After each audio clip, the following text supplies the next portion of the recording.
Next wild cards ఎవరు వస్తున్నారంటే fire brand Amardeep వస్తున్నాడంట. ఎందుకు మరి పాత వాళ్ళు ఎందుకు తీసుకుంటున్నారంటే మరి తీసుకున్నారు, గౌతమ్ని తీసుకున్నారు కదా. అలాగే ఈసారి కూడా అమర్దీప్ చౌదరిని తీసుకుంటున్నారంట.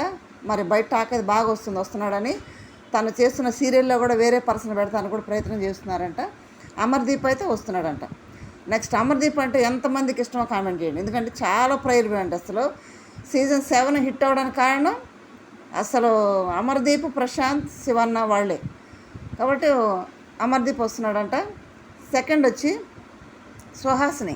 ఈ అమ్మాయి జాతిరత్నాలు కుకింగ్ షోలో కూడా విన్నర్ అయింది. నెల్లూరు అమ్మాయి. సీరియల్స్లో కూడా చేసింది, సినిమాల్లో కూడా చేసింది అమ్మాయి. సుహాసిని వస్తుందంట.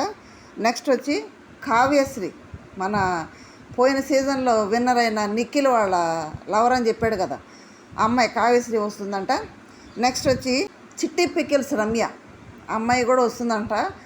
మరి వైల్డ్ కార్డులో వస్తుంది. మరి వైల్డ్గా ఉంటుందని చూడాలి. ఎందుకంటే ఆ ముగ్గురు అక్కడేళ్ళు మంచిగా సోషల్ మీడియాలో భలే యాక్టివ్గా ఉంటారు. మరి యాక్టివ్లో ఆ అమ్మాయి ఇక్కడికి వస్తుంది కాబట్టి ఎంత మాత్రం ఆ యాక్టివ్నెస్ వాళ్ళకి ఉపయోగపడుతూ సోషల్ మీడియా చూద్దాం మనం. రమ్య వస్తుందంట. నెక్స్ట్ వచ్చి అటు ఇటుగా దివ్యల మాధురి అంటున్నారు, కుకింగ్ చేసే సంజయ్ గారు ఉన్నారు కదా షెఫ్, ఆయన అంటున్నారు. మరి ఎంతవరకు కరెక్టో తెలియదు కానీ వీళ్ళైతే ఖచ్చితంగా వస్తున్నారు. అమర్దీప్, సుహాసిని, కావ్యశ్రీ, చిట్టి పికిల్స్ రమ్య అయితే వస్తున్నారంట కన్ఫామ్గా వైల్డ్ కార్డులు వీళ్ళు. ఓకే, వీళ్ళలో మీకు ఎవరు ఇష్టమో, వీళ్ళు వస్తే బాగుండిద్ది, వీళ్ళు ఉంటేనే బాగుంటుంది అన్నట్టు ఉంటే కామెంట్ చేయండి.